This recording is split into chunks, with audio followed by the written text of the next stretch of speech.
Hello and welcome. I'm Heather McLean and this is the Alliance Against Northern Pass. We are at the Appalachian Mountain Club in Pinkham Notch today, and I have joining me Ken Kimball and we also have Larry Garland, and they have put together some information to share with you about the Northern Pass project. One involves information on hydroelectric dams and the impact of those dams, and we are also going to be listening to their studies on the visual impact of the towers of the Northern Pass. So we're going to start with Ken first. He's going to talk about the dams, and welcome Ken. Great, thanks Heather. The Appalachian Mountain Club has actually worked on hydroelectric relicensing here in the United States since the 1990s, and when we look at hydroelectric projects, you have to look at not only some of the potential benefits that you might get from reduced air pollutant and greenhouse gas emissions, but you also need to look at many of the other environmental impacts that come from a project like this. The Federal Energy Regulatory Commission here in the United States, when they go through a licensing or relicensing of hydro, use multiple criteria to assess a project as to its benefits and some of its detriments. AMC also serves on a third-party independent certification body, the Low Impact Hydro Institute, that certifies low-impact hydro dams across the United States, and that process actually is used by some states in certifying hydro for their renewable portfolio standards. And again, those processes take a multi-dimensional look at the impacts of projects before they're deemed to be lower impact. With the Hydro-Quebec project, it's somewhat interesting because this project crosses the boundaries of the United States and Canada, and the United States does not have jurisdiction over environmental laws in Canada. However, this project is being sold as green power here in the United States, and that brings up an interesting question, because if you're going to deem it green, you also have to cross the border to determine what the source of that power is. And obviously it's large-scale hydro. And if we turn around and take a look at some of the criteria that are used in the United States to determine whether hydro is going to be either certified in state renewable standards or whether it's actually even going to be licensed here in the United States, you'd be using a multi-dimensional approach. And so as the Department of Energy started into one of the three certification and licensing processes that would be necessary for Hydro-Quebec to come down into the United States, it has basically said that it can't look across the border to look at the environmental impacts as it's initiated its environmental review process. And again, as I mentioned a little bit earlier, that's very interesting because if we're going to certify it as green, we also have to look across the border. So since DOE didn't look there, we did take a brief look to ask ourselves, what is Hydro-Quebec? What are some of its impacts? And we tried to look at it on a scale of, if we did this project in New Hampshire, what might it look like? Now, I want to point out that Hydro-Quebec is actually a major replumbing of many of the major river systems in the province of Quebec. There are 17 major river systems, and they are currently working on the 15th one, the 14th, and we'll be moving on to the 15th major river system in the very near future. They've dammed 14 out of 17? Of the 17, they have one in process now, one more on the drawing board. When that is completed, 15 of the 17 of their major river watersheds will be dammed up with hydroelectric projects. I should point out, here in the United States, we did a lot of that in the 19th century as well. Right. But the scale of these projects in Hydro-Quebec really is off the charts relative to what we have here in the Northeast.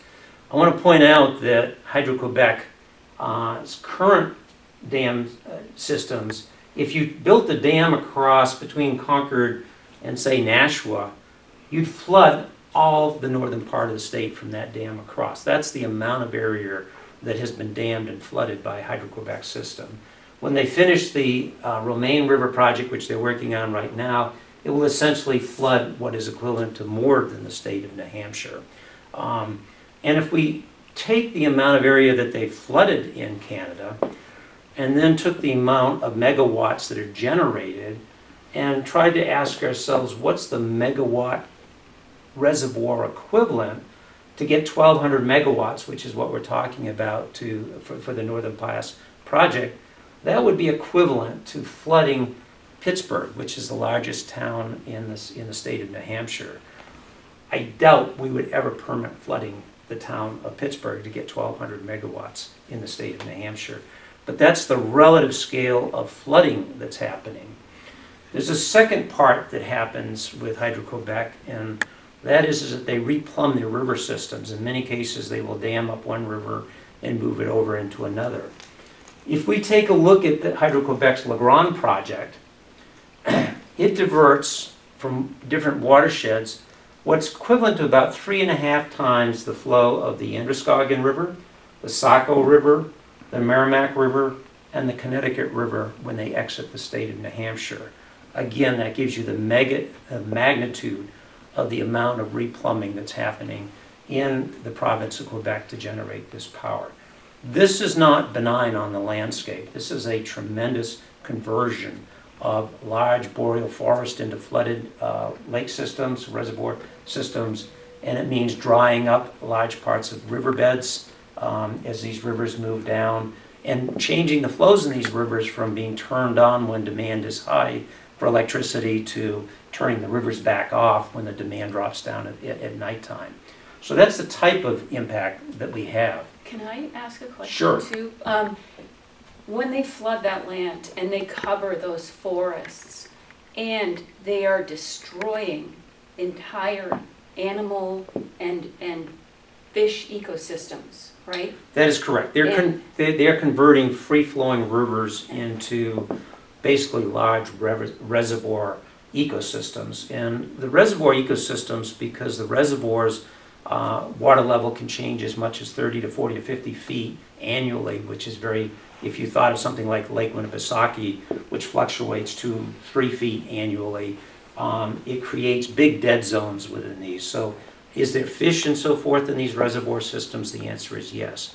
Do they have the ecological equivalence of a normal lake system? The answer is no. They're much more sterile. And aren't they, isn't there a lot of mercury in the water and then CO2 and methane that comes up from those dead trees? That is correct. What you have as we move up into the northern latitudes here is a lot of the leaves and so forth that are coming off the conifers, the spruce fir forest, and the birch forest and so forth that are found further north.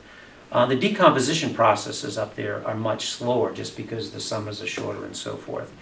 And so you have these very large organic, fairly large layers of organic soils here with a normal forest soil. And now what they've done is flooded these. And when you flood them, they want to decompose. And in that decomposition process, there's a lot of methane that's emitted. And methane is actually a stronger greenhouse gas than carbon dioxide. So for the first couple of decades, it is true that these reservoirs are not actually, well, they're actually greenhouse gas emitters. As you go out into multiple decades out, the amount of greenhouse gases does diminish over time.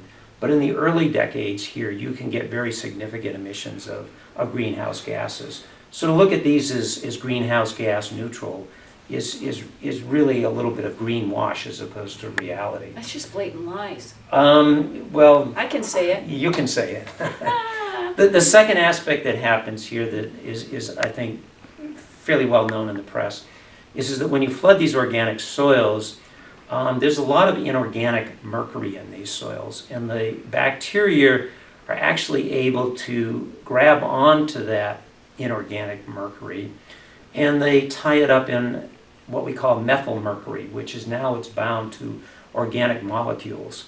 And then that can move into the phytoplankton, that move into the zooplankton, and then the little fish eat the zooplankton, and then the bigger fish eat the little fish. And that mercury actually gets concentrated as it moves up the food chain. And so your top feeding animals such as humans, because humans typically catch the bigger predatory fish, such as northern pike, can be exposed to actually fairly high levels of mercury from these types of drowned river ecosystems. Loons, mink, otter are also very susceptible because it is biomagnifying as it moves up through the food chain. So yes, mercury is also a very serious pollution problem from these types of floodings. So not green at all. No, I would not label this. I would mention that all energy sources, there's no energy source out there that's benign, but some of these large-scale hydros do major conversions both to river ecosystems, flooding large terrestrial areas, and they also have a number of pollutants they emit, such as mercury or greenhouse gases. Okay. Now that would be different than, I'm just going to ask this one question, like the out west where there's Lake Powell, Yep. and they flooded a desert area. They're still flooding ecosystems, but there's not as much of that, probably that dead forestation that's going to cause pollution. That's correct. In the West is, I think everybody knows, if you just take one look at the old Lone Ranger movie or something, Right. there's just not that level of biological material in the soils. Your plants are spread out much further there because you don't have that same amount of tree growth because of the how arid it is. And part of what we have with Hydro-Quebec is as you move further north, there's actually less precipitation as you move to the outer reaches of the latitude at both ends of the globe or the planet. And you also have terrain that is moderately flat as you move up into Quebec. And to make hydropower, such as your example of damming a part of the Colorado River, there you've got very deep canyons, and what they did is plug them up, and you have a lot of hydrologic head.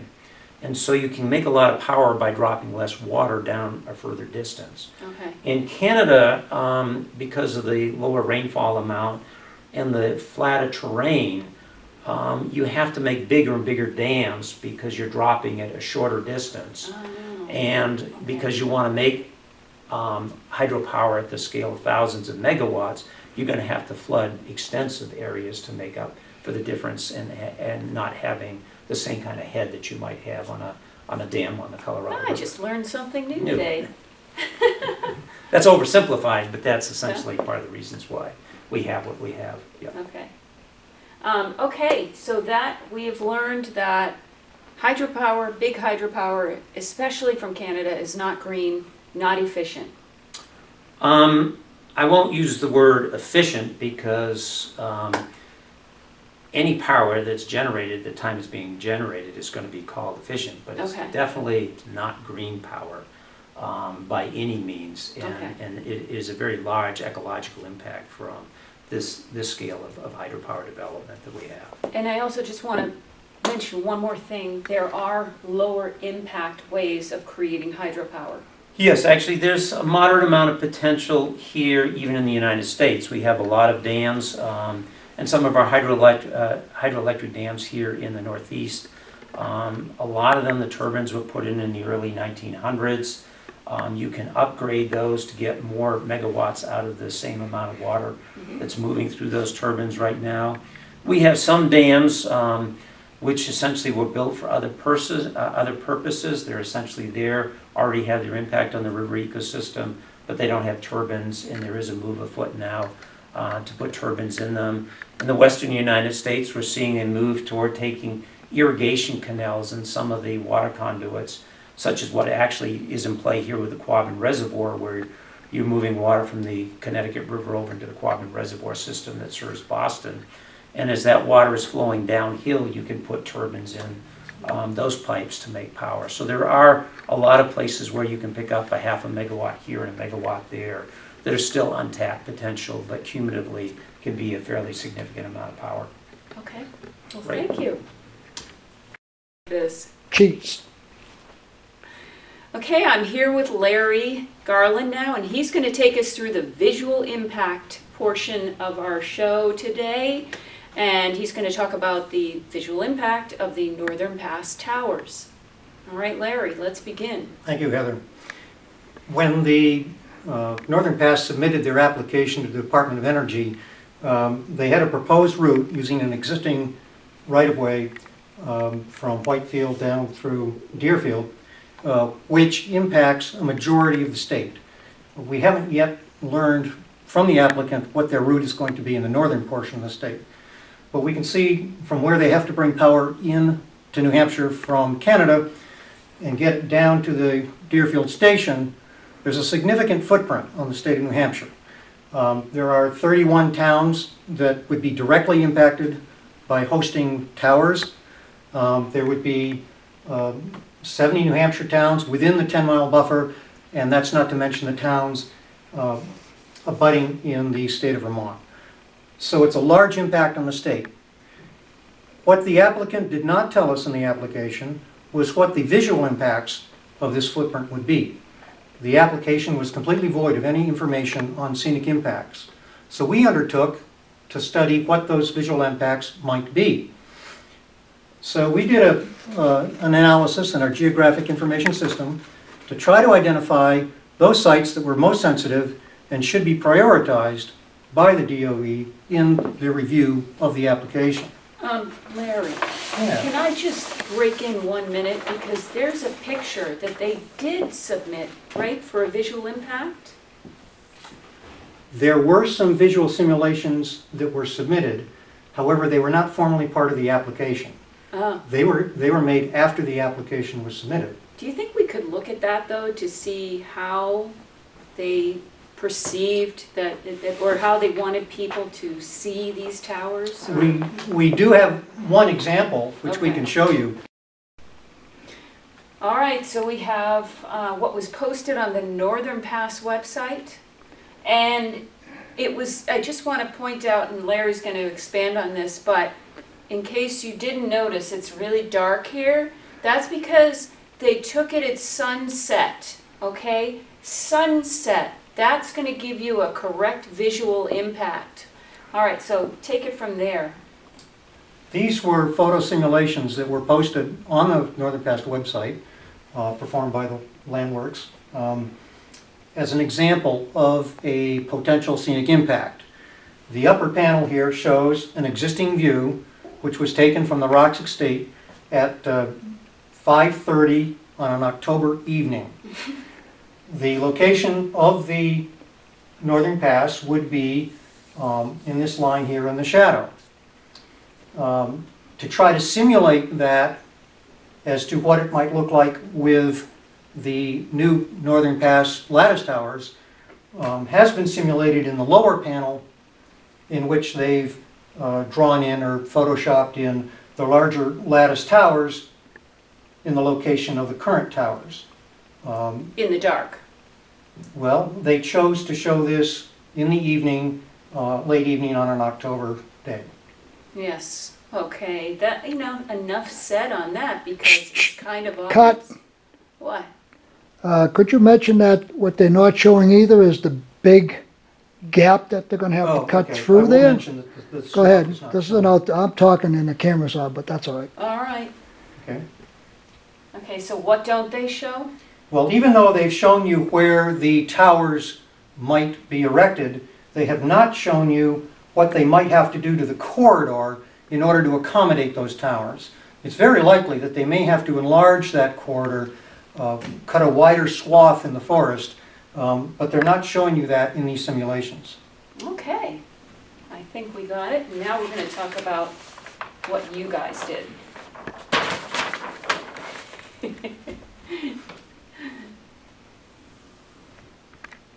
Okay. So when we talk about visual assessment, visual impact, here are just some schematic examples of what we mean. If you're on an even ground looking directly at a tower and you have a straight line of sight, that might be a direct visual impact. It may be, however, that your vantage point is screened by forest, by trees, or it might be screened by the topography, a hilltop getting in the way. These are some of the factors that we took into account when we conducted our visual impact assessment. We not only looked at where a person might have a direct line of sight on the towers, but also where those vantage points might be obstructed by either vegetation or topography. Now, the models we used, I will have to clarify that this is an analysis done with Geographic Information System, and it is a model. It can't be definitive on a local scale. It takes a broad look at the landscape. And so what we learned in our analysis was where there was a probable likelihood of there being a visual impact. We then had to follow that up with site verification in the field. We followed up our analysis with site work in the field to assess how direct and how immediate that impact was. So we used the simulated model as a guide to help us understand where those impacts might occur. We can show you quickly some pictures that that might help to illustrate our point. This is what the Northern Pass might look like, in the sense that these are the existing towers as seen from the Appalachian Trail crossing, from the shoulder of South Kingsman Mountain. Understand again that if Northern Pass were built, that the towers would be taller and the swath might actually be larger. But these are the kinds of visual impacts that we might see if we were hiking on these trails, perhaps for the enjoyment of scenic beauty. And the towers, of course, that they would put in there would be metal as opposed to wood. And these are, how tall are these? About maybe 40 or 50 feet? These existing wooden towers are between 50 and 60 feet tall. Okay. And the towers that they would erect to carry the existing wires, they'd have to move the existing wires off of the wooden towers onto metal poles, which could be as much as 85 feet tall, and then string the new Northern Pass direct current lines on large metal lattice structures, which would be beside the existing wires, so that you would have actually two sets of power lines in the same corridor. Okay, at a minimum of 85 feet. At a minimum of 85 feet. Minimum. Okay.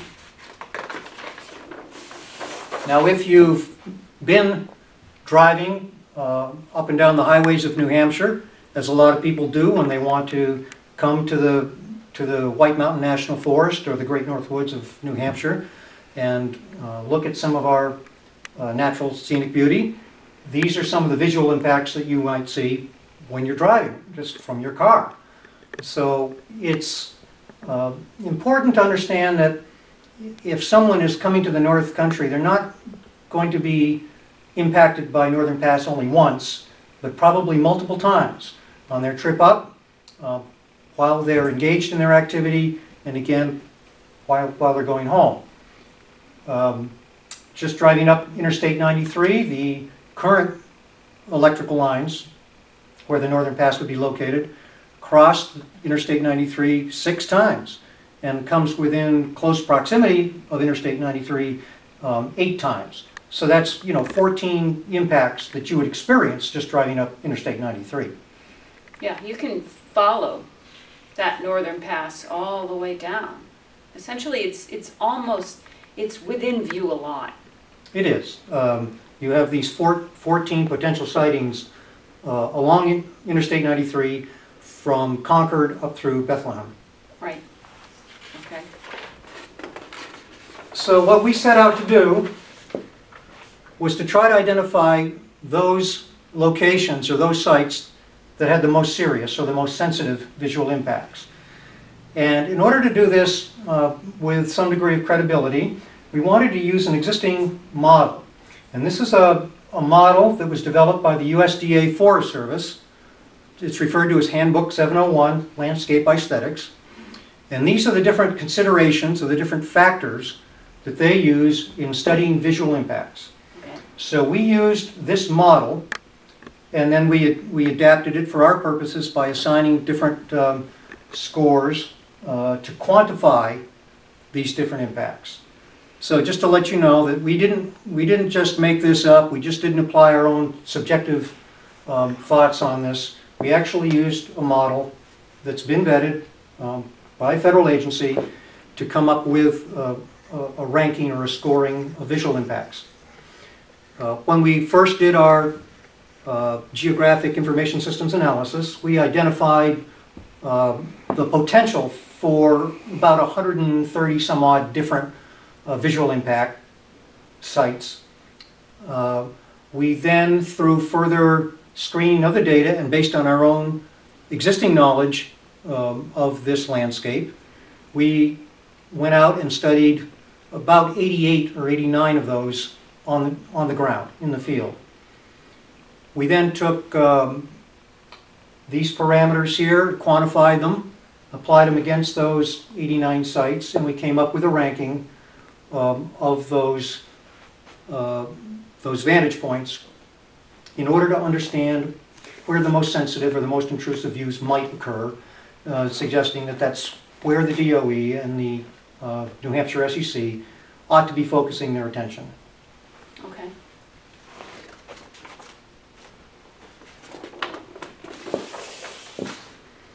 So although we can't show you the locations of each of those 88 sites on a statewide map, this is just to serve to show you that we do have impacts registered throughout this 10-mile buffer in the state of New Hampshire. And there are concentrations, there are areas where these visual impacts are concentrated. Our analysis also included a calculation of the number of acres within each town in the footprint that would be impacted or potentially impacted. So that gives us sort of a cumulative view of what the overall effect might be on the state. And by our calculations, we figured that there was a potential impact of about 95,000 acres within the state of New Hampshire. 95,000 acres. Within the state of New Hampshire, within this 10-mile buffer. And 3,000 of those acres lie within the White Mountain National Forest. Yeah, I'm frankly shocked that they could even try to get through there, but you know, corporations have a lot of money. It's a big footprint, and it does impact a fairly large area. And for those people that live in the North Country, of course, they're experiencing those impacts every day. As they go to work, as they go to the stores, they go to the meetings in town, they're going to be seeing those impacts over and over again every day, which would affect their quality of life. And it might compromise the reasons why they chose to live in the North Country to begin with. It very well does. Could you tell us which town or what city is going to be impacted the most visual impact? That's George. When we did the analysis on a town-by-town basis, we did come up with some figures which indicated to us that the towns that might be most impacted Okay. with the visual impact of seeing towers. Now again, this isn't the actual swath, but just the actual towers, would be the city of Concord as having most immediate impacts. Okay. And then towns up in the North Country which would have a greater area impacted, but perhaps not as immediate because of the rural nature of those towns. Towns like Whitefield and Jefferson had substantial percentage of their acreage impacted by the Northern Pass. And there's already homeowners suffering, trying to sell their homes. That's something that we've been kind of keeping tabs on. There is some anecdotal evidence that the Northern Pass is affecting property values, that homeowners are very concerned about the impact that this might have on their Yeah. property values. We haven't done a study on that, but we certainly see a lot of the anecdotal evidence of that happening. Absolutely. I mean, exactly what you were talking about, the kind of people that come up to our area want a pristine surrounding. They don't want to buy a home that's going to be in view of several towers. That would be against their reasoning, probably. Well, New Hampshire invests a lot of money in tourism. That's right. And we market the North Country as a place of scenic beauty, to come and visit, to come and recreate, and be close to nature. So when we see these large infrastructure projects superimposed on that landscape, it cuts against a lot of what it is that we're trying to promote and why a lot of people live here. Right. And now the other question I want to ask you, because it's the Appalachian Mountain Club, and you are looking at some of the visual impacts of the hiking trails that people would be wanting to walk along as they come up in New Hampshire and walk along the Appalachian Mountain Trail.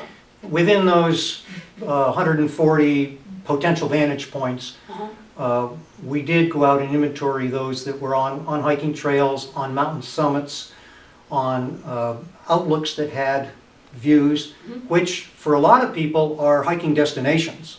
People choose to go to places that have these panoramic views, these wide views. And we did include a number of those in our assessment. Now, is there any way that people could see what you guys have done? Is there a website that they could go to, or any other information that we would have to give them? We have written all of this up in our impact assessment report, which is posted on the web. Okay. You can find it on the web.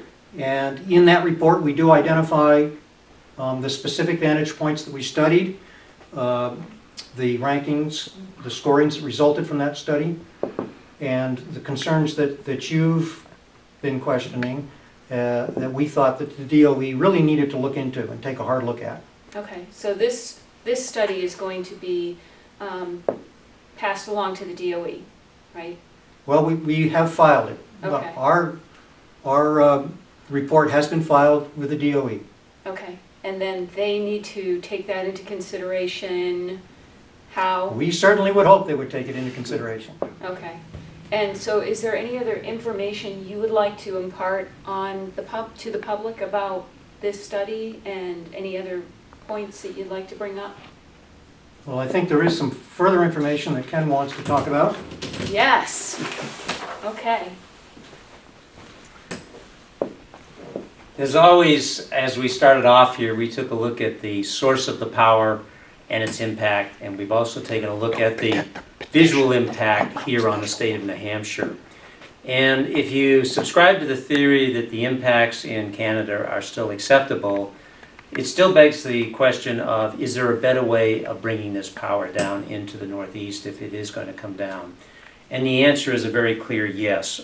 There is power that's coming in from northeastern Canada right now. There's a proposal that's almost through final permitting that started off as a above-ground transmission line that was to go down through New York, down through the Catskills, to finally get down to the New York City market. That project ran into stiff opposition, same as here in New Hampshire. The developers came back with a brand new proposal, and guess what? It's bury it. They will bury that transmission line as proposed underneath Lake Champlain, underneath portions of the Hudson River, and where there's issues in the Hudson River, they will move it up, and they will continue to bury it on down on the the railway lines that parallel the Hudson River. The state of Maine has been looking at using their interstate corridor and the Maine Turnpike as a corridor to bury high voltage transmission lines to bring power down either from northern Canada or from northeastern Canada or from the northern part of the state.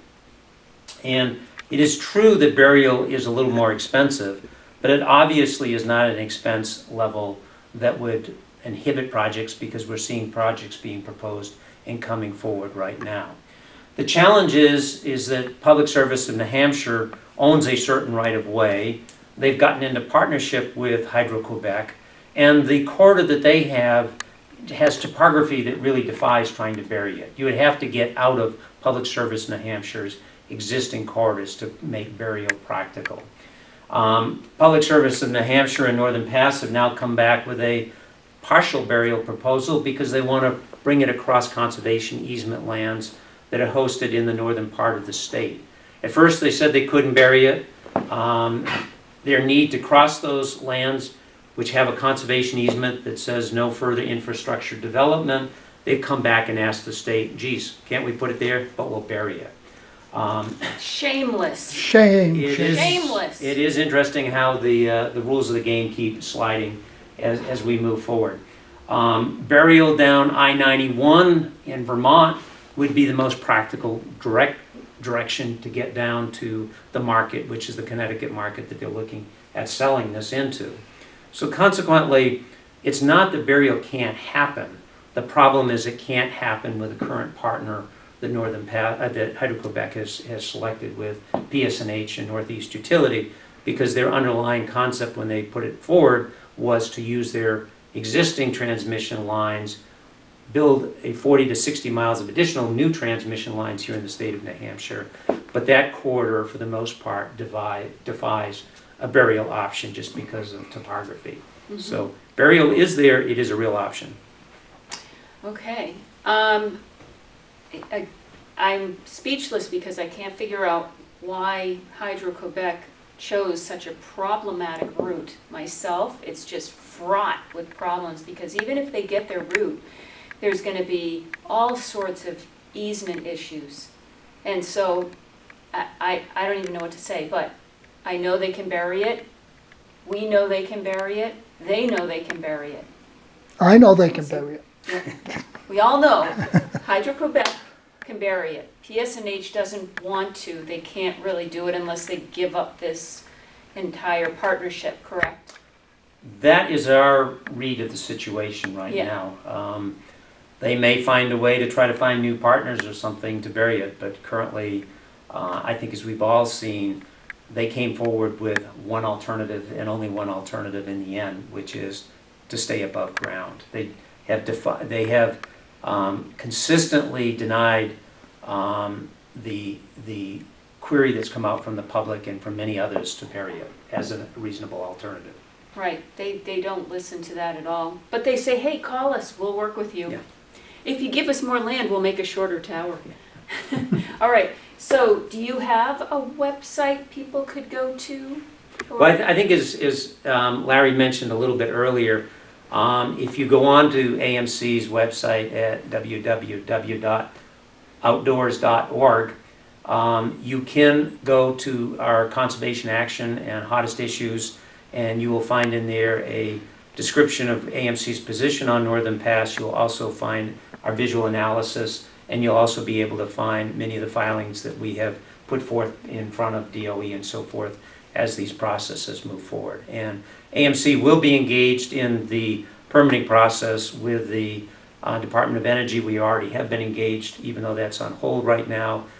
We will be engaged in the White Mountain National Forest permitting process, and we'll also be engaged when the project is put forth for a certification with the New Hampshire Site Evaluation Committee. Well, I'm going to hope that, it gets moved into a whole nother partnership. So, but thank you so much for joining us. And thank you, Larry. And we've appreciated all of your information today. And we hope to maybe come back again and see you again and maybe get some updates. Well, hopefully you'll come back when we're celebrating that this project didn't go through All as right. proposed. All right, we'll go for a hike and celebrate on the top of the mountain when we can't see the towers. Thanks, Heather. Thank you.